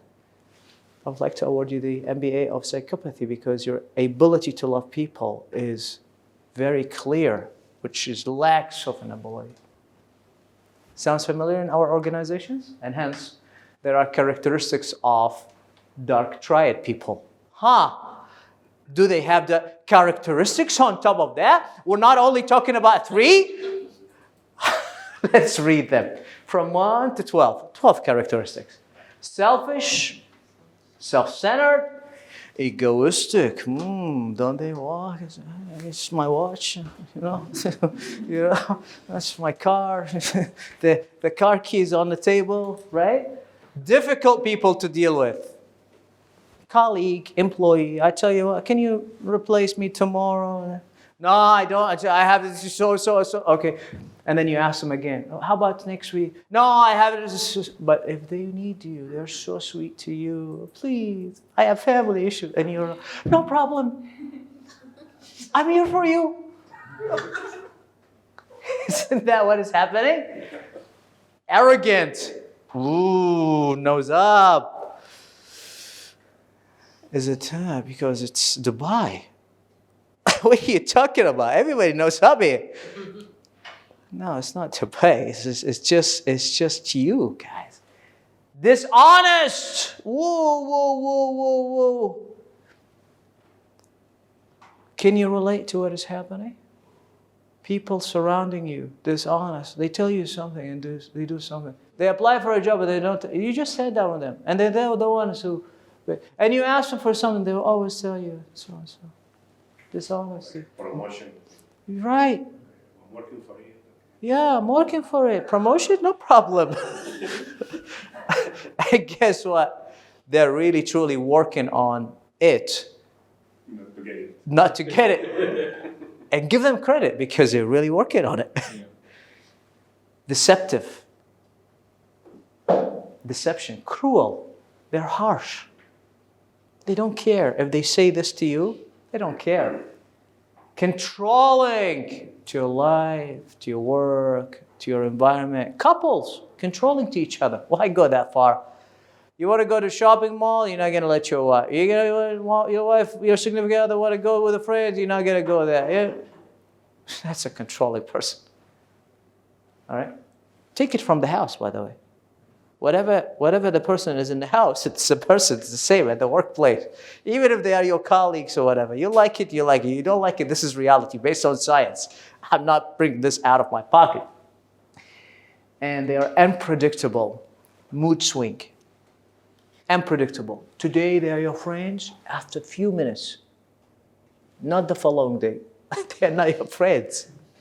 And they go back, oh, I didn't mean this, no problem. Oh, I'm so sorry. You took it this way? And then they go back again, unpredictable. And they go, oh, I know, I did this to you. Give me a hug, it's no problem. So sweet. You still have some sweets at the back. Okay, so, and then, just telling you. Right? Ferrero Rocher. It's golden. Heartless people. Heartless in the sense you tell them, my son, my brother, my mom, my father is sick. I want to take this day off. Please, I don't have a balance. Can you help me? We got to follow the rules and policies and regulations. Sounds familiar? But please. Please. I'll try for you. And then after a while, guess what? I tried, which is basically they didn't talk to nobody. But we couldn't. Sorry. And they're vain. Vain in a sense. They are emotionless. Not heartless alone, but vain in a way. They're ready for anything as long as it's all about them. If anything that brings it good for you, they're not going to do it. Vain. Remember this. Heartless and vain goes hand in hand. Looking for credit for themselves. Yes. Even effort done by the employee, they said, like, I did, I made. And there is no we. Does that sound familiar? Words positively or negatively are more powerful than anyone could ever imagine. The power of word is really unbelievable. When somebody gives you bad words or negative comments or all of this, or somebody says bad, and this is to your family as well, to your children as well, and you're not aware of this, to your neighbors as well. Look at it. It causes emotional distress, which leads to poor decision, I assure you.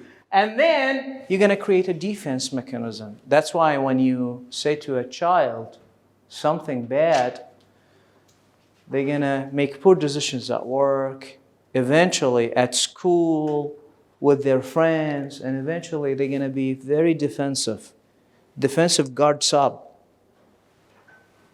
Psychological impact. Nobody talks and cares about the psychological impact because we're living in a materialistic society. It doesn't matter anywhere in the world. And then eventually creates a negative environment. Remember how we said about this leadership is a paradox? Does that sound familiar, this cycle, this impact of leading on human beings? Is it happening to you all? Does that make sense? Link, see how the characteristics and all of this is scaffolding. It's building on each other, isn't it? It's like, it's not like we're coming from, so step by step we're building, but unfortunately, show them the real you. 3 parameters, cycle of blaming, leadership talk. Blamestorming talk, not a brainstorming talk. Pretentious, nice talk. Oh, you're so nice.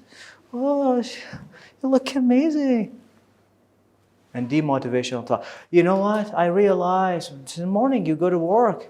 So wonderful. I like your shirt. What is this? Your hair is so great. You sit in a meeting, demotivational talk, and they move into the blamestorming talk. They will just go to demotivate you. Last night I checked my reports and you did not do well. I said, wait a second, she just told me that I look nice and she's my friend. Oh, last night we just had a coffee with my boss. Well, what's happening here?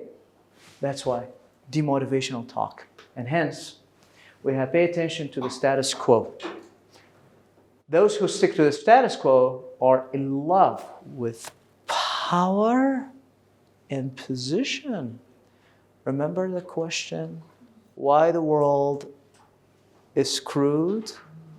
Why our world is screwed? And I hear you saying authority, autocracy, position, power, remember?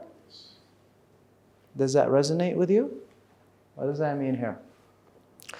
The status quo is a result, is a component. Life is like a formula. 2 components. Wrong authority given to the wrong individual, and the leader takes a privilege of that. Why? They want to maintain the status quo. The status quo is that I have the chair that gives me the power and position.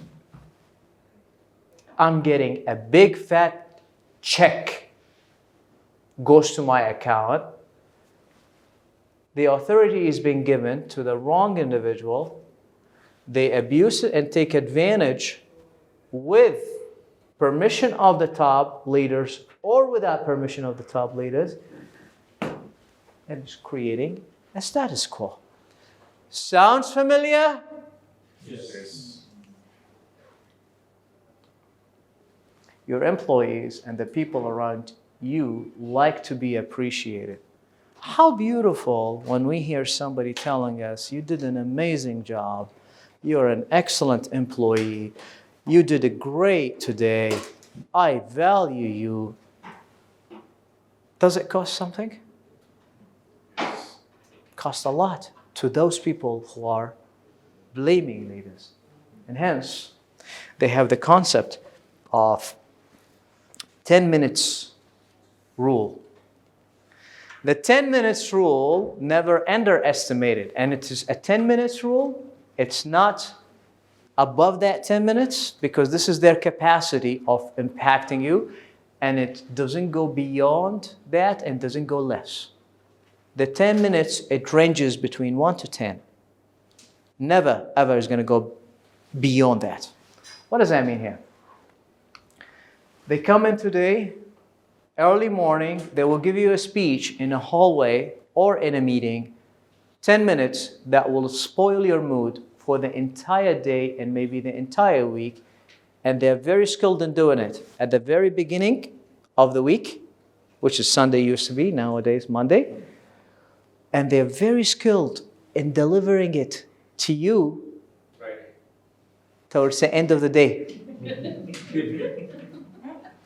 Now, yeah, you're good at math. Okay, that was good. There is some improvement from the beginning of the session too. You see, that's what happens. And that's why they have the destructive tool. What kind of tool? Is that like a screwdriver? Or is that like a hammer? What kind of tool are we talking? The tool, they're equipped. They become skilled in impacting you with this 10 minutes rule. This is a problem. Encourage honesty and reward honest employees and reward honest employees in your organizations, right? Look at what happens. This is their reward to you. We're moving from the well-being beginning of the week to the end of the week. They start with the blaming, they make assumption, they make a judgment, and it ends to a disinvestment. It's the opposite of raising the level of your employees and teaching them how to be good employees and good bosses and teach them how to be leaders. They do exactly. Remember how I said this leadership is a paradox? That's why every single leadership book in the world is telling you what leaders are, how amazing they are. Oh, you are the leader, you should do so and so. You are loved as a leader. Imagine yourself. But nobody talks about this. And hence, this leadership is the only title in the world titled this way. Because this is tapping on employees, who they are. Because nobody is going to tell you, I've been faced. Instagram, Facebook, everybody looks amazing. Wow. What a wonderful world we're living in. Why do we need sustainability and changing transformation? Instagram is the greatest transformation in making people make assumption, judgment, and then eventually they do a disinvestment in people. And they do it purposely. What happens here when you hire the wrong people? Newly hired, wrong selection, time wasting. Don't we have a lot of time wasting nowadays by people who are hired for the wrong purposes, for the wrong position, for the wrong pay, for the wrong... But you've been working in the organization for 10, 20 years and you're getting 10,000 dirhams after promotions, after working tirelessly, right, day and night. And just somebody knows somebody who knows somebody, recommended somebody. Huh? A cousin of somebody, a friend of somebody. Wasta? Speak my mind. Time wasting. They do time wasting. And they get what? Double of your salary, if not triple. But you've been working for 10 years, 15 years in the organization. Isn't it happening? Sounds, can you relate? If it is indirectly, maybe you heard of it from a friend of a friend who faced a friend, who told a friend, cousin of a friend, right? Increased collaboration than competition. We have what is so-called in organizations, gang in and gang out. When you gang in with people, I'm with you, you're in my team, no problem. You're not in my team, I'm against you. You're in my team, I'm protective over you. You're not in my team, I'm going to pretend that I care about you. You're in my team, we're all going to be in the same boat. Corrupt. Liars. Sounds familiar? Look at it again. In leadership aspects, we call it the group in and group out. I didn't like that term because a group is supposed to work in collaboration. And it's quite the opposite. Paradoxical here I created is that collaboration than competition. Groups, assuming that we're in one group, we're supposed to work together. But unfortunately, grouping is either ganging in or ganging out. Let's take it, street language. Is this what is happening in organizations? I don't know, but I can tell you, I lived it, I faced it, and I've seen it. Motivate them to go way above and beyond. I am opposite. No, but steadiness. Look what happens here. This is the blaming leaders. This is what they do. Remember the 10 minutes rule? The destructive process, the CDN-BIN. This is a model. This is not your Swift code, okay? There's no money transfer in this. I just want to make sure, right? Look at this. Destructive ending with negative culture. Destructive comments, any destructive comments, any negative comments you give to people, it leads to demotivation. How am I going to be motivated if you start the day with negative things? Even in the middle of the day, even in the middle of the week, even at home. How do you expect people to be motivated? And then it leads to negative thinking all the time. Oh, you gave me negative comments. What's the first thing that comes in your mind? I'm going to get a warning letter. I'm going to get fired. I'm going to let go. Yeah?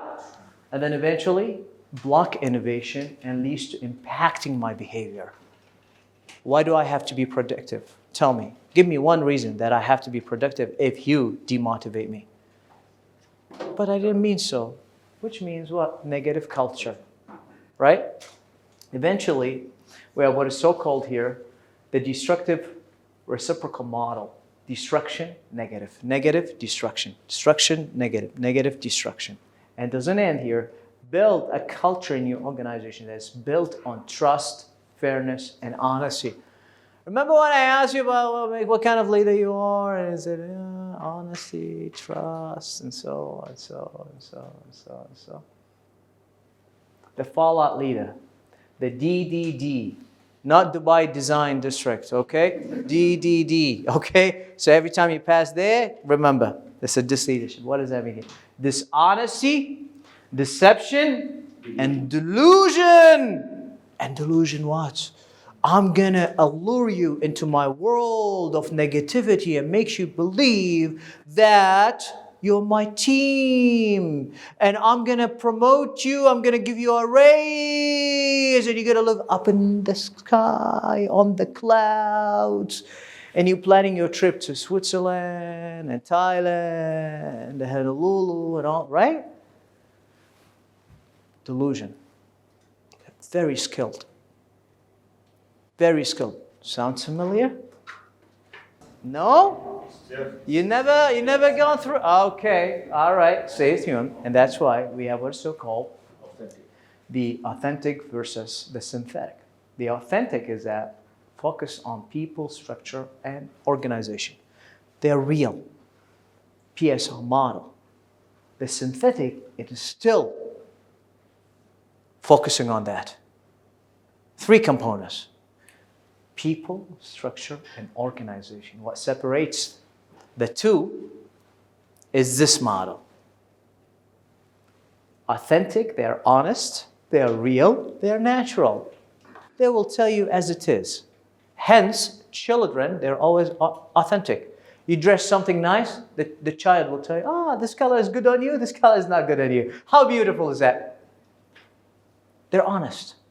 They don't know what's lying versus until they start growing a little bit. Sounds familiar? You know, when we used to do it in school, you don't get a good grade, right? Not on an MBA level, okay? So, and then we lie, the teacher didn't teach us, you know? So then they learn their way, the tricks. The synthetic, they're liars, they are fake, they are artificial. They're plastic. Plastic. You see the difference? They're both sharing the same thing. 3 factors: people, structure, and organization. Right? And that's why we live in a world that the two are mixed. We don't know what is what and who is who. Seriously. Can you tell the people in your circle who is really honest and authentic versus synthetic? We don't. We live in a world that we can't tell. We can't tell truly. Because you don't have the time. Life happens. Life makes you busy to focus on these things. Creating leaders should be the ultimate goal in your organizations. Sure. Look at this. The ABCD. This is not a bank again. It's not, okay? Commercial bank of, okay? So ABCD. It's very simple. A, B, C, D. Look at what it starts with. Abuse for the A. Blame for the B. Criticize for the C. How beautiful. And then dishonest for the D. A, B, C, D. Remember this. Very simple. You will never forget it in your life. And now your task when you go back to your organizations, you have to realize, do we have the ABCD people or not? It's very simple to remember it. The DDD, right? The FBICC, right? The ABCD, right? Remember now. Do we have people who abuse? And by the way, the degree of these layers vary from one individual to another, from one organization. It depends on the relationship that you've been together. And you might find some people been doing the ABCD for years and you don't know because nobody tell you. Accustom your leadership style and approaches. The new generation would require a modern approach, knowing their interests, likes, and dislikes. What does that mean here? When it causes stress to your employees in your organization, load them and load them and load them with work. Motivation is going to either goes 2 ways, either down or either up. There are people like that. There are people like this. But what happens is a loyalty. One-way direction, the OWD, SMO model, which is stress, motivation, loyalty. So one-way direction. You load them. Create a learning environment in your organization where colleagues learn from each other. Oh, how we love to teach our colleagues in the workplace whatever I learned. Because that makes them better people, and I will really teach them so wonderful. Yeah, you want to? Sure, you're my colleague. I will teach you. Never happens. Do not trust no one that's going to teach you the 100% what you're supposed to learn, because your colleague will fear you, especially if you are a new person coming. Threat. One-way direction, two-way street. One-way direction, two-way street. They're not the same. The one-way direction is I load you, I load you, I load you. The two-way street are reciprocal relationship. And hence they go, you see, they are absolutely, goes different directions. One goes that way, one goes the other way. The one goes that way. This is what happened in the one way. You load your people. And hence, how is the learning is going to happen? Unlike the potential of individuals, everybody has a potential. And hence we have the GTS, the garbage truck syndrome. GTS. What is that, a brand of a car? Yeah, it is a car that has a lot of garbage they dump on you by humiliation, frustration, which causes you depression. And that causes anger, fears, and eventually resentment. It could be for the rest of your life. It could be for the rest of your life. That's why the GTS is very powerful. The garbage truck syndrome. After all, there is a 90-10 HW model. The 90% life is about 90% how you make it. And 10% what you make it. The how and the what are totally different. And hence, what you make in your life, your career, building up, this is only 10%. 10%. Building a house. You might think, oh, wow, it's great. Think about it like building a house or building a company. It's 10%. The how is how am I going to behave every day? How am I going to show the people that I'm coming to work every day to get my salary? How am I going to interact with people? How am I going to maintain my relationship with people? That's why life is all about what you make it and how you make it. 90%, remember, this 90-10%, which makes 100%. Now, anything that can happen within the 90%, the how has so many little parts that comes in pieces into it. The 10%, whatever you put as a 10% of what? What am I going to learn? That's a question. What am I going to do? That's another question. It's a direction. What do I do if I get stuck in so and so? That's 10%. But the way that you're going to go from your home to here or to work is how. It's not the what. Which is basically, you're asking the 10% is, what am I going to do tomorrow 8 a.m.? I'm going to go. The answer is very simple. I'm going to wake up and go to work. I have to be at work at 8 a.m., right? But how are you going to go to work? That's a hustle. Because it involves sleeping early, not partying tonight, eating properly, your clothes should be ironed and all of this, what you going to wear tomorrow, how you going to drive when you wait. You see, that's the how. So focus on the how in your life. Mistakenly, we spend a lot of efforts on the what. And hence you find yourself, you go nowhere. And you say, oh, I'm not improving. Nothing happens in my life is good. Why this is happening to me? Why only me? And you're going to get one challenge after another, after another, after another. And it keeps going on and on and on. And have you ever wondered, is like, why this is happening to me? And in fact, you should ask yourself, what am I focusing on? You're focusing on, the answer is, and feel free to disagree. And I love people to disagree. And I would like to see some improvement, in which tells me they are focusing on the how, which is the 90%.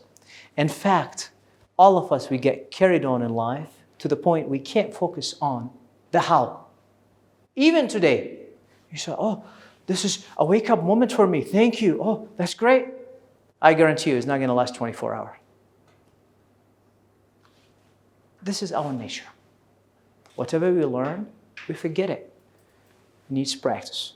To be a better leader, it needs practice. It's not going to happen just today. Train your people on leadership and organizational behavior. There is a wonderful concept. It's called the LGE and the LED. It's like the lights, right? The LED. And the LGE is like LG, like a brand, right? How beautiful. What does that mean here? The LG and the LS, they are totally different. Those people, they are limiting you. And those people, the LED, they are limitless you. Remember what we said here? Train your people on leadership and organizational behavior. Unlock their potential. Those people who are limiting you, you want to grow, you want to study MBA, they will tell you, no, you're not going to. Go and tell your boss you're studying an MBA. I assure you, if they don't have an MBA, I assure you, their behavior is going to start changing. And hence, it is always better not to tell the people what you do in life. Even the closest people. I was working full-time, and I was going studying PhD. I didn't tell nobody, not even my friends. And they used to invite me to go to the beach. California is beautiful. It's all beaches. And I'm cooped in a classroom over the weekends, and I'm sitting morning to night, evening. I finished my PhD. My friends we're close. They're doctors, they're engineers, they're smart. One works in Microsoft. The other one works at Google. The other one works at a wonderful surgeon in LA in a research center. I didn't tell them that I even shifted to Dubai. That tells you how friendship nowadays goes. You know why? Because nobody tells you what they do. They did the same to me. When they graduated from a medical school, they never told me they went to medical school. They used to tell me, oh, I studied so-and-so and I failed, but they never tell you. They go to Seattle, they relocate to LA. I think they're still in San Diego with me. And guess what? I found out they're in LA, they're in Michigan, they're in Texas, they're investing.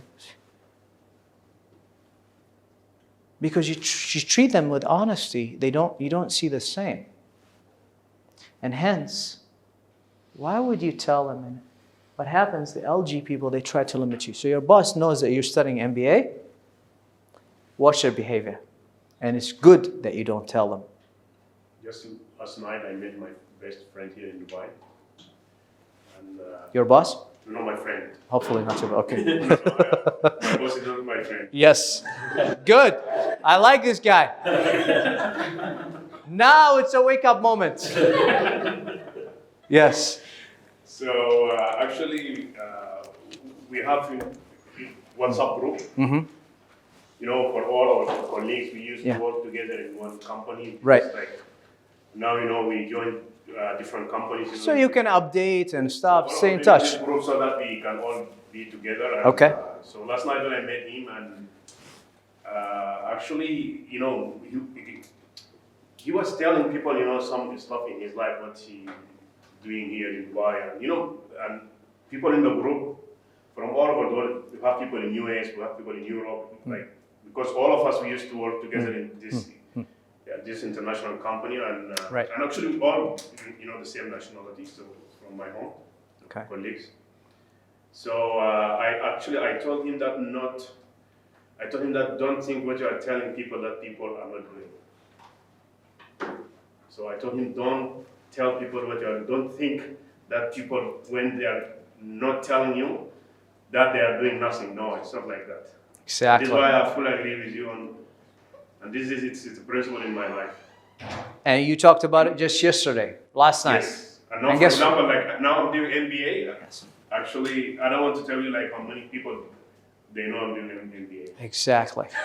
Right? Because people behavior, they don't want the best for you. So I like what you said, because this is right. really, So the limiting people, the LG is always limiting you.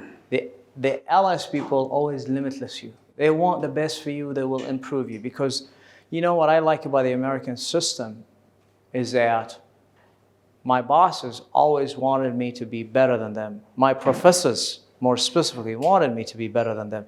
And they're happy. You know why? Because they leave their fingerprints. And this is what you want to do. But the problem here in organizations, you got two types of people. Either those who are limiting your potential, or either those who are going to come and support you, but then again, they're going to pretend because now you're getting better than them. They're not going to get you the leeway. And hence, we have in John C. Maxwell, we have, remember how I said the Maxwell disc method is different from the disc method. The Maxwell disc method, this is what happens. They give you 30 pages about who you are as an individual. It resembles you to characters and what happens with famous characters. And also it gives you, that's why we call it deeper insight, stronger communication. That's what the focus, because everything focuses here on communication. And you find the book is on www. Let's see if they're doing their homework or not. I'm testing them. I'm trapping them. Testing, I want to know. Yeah. Watch this. I'm going to say it's going to come in the exam and everybody. All right. www.nationalleadershipassociation.org. Okay, and you go to the bookstore section, and then there is the book, if you're interested in getting it. That's number one. And if you're interested in the assessment itself, I'm happy to guide you through and send you the assessment. You have to purchase it, and guess what happens here? It's very good base for you, and even for your employees, and even for your family members, because honestly, I did it. I gave it to my family. I did it to myself, and I do it on a regular basis because I want to know. And I did it a few times, and I found myself pretty much the same. Within a year time, I just took it randomly, and I wanted to see. That's why I trust this instrument a lot. Where you can find it, assessment? The assessment? Yes. You approach me and I will send it to you. I guide you through how you purchase it, and then for those who are interested in communicating with me, I'm on LinkedIn under Dr. Alex Jones, Jones. Make sure it's not the British Jones. It's the American Jones, okay? Not Indiana Jones. Close, they're much richer, okay? So, and then comma PhD, and you will find my details in there. Okay, so communicate with me there, and I'm happy to communicate with all of you, send you my WhatsApp, or I don't reply back to you at all, or ignore you completely. I'm just kidding. Okay, so have a wonderful day, and just remember, you are awesome. That's what it is.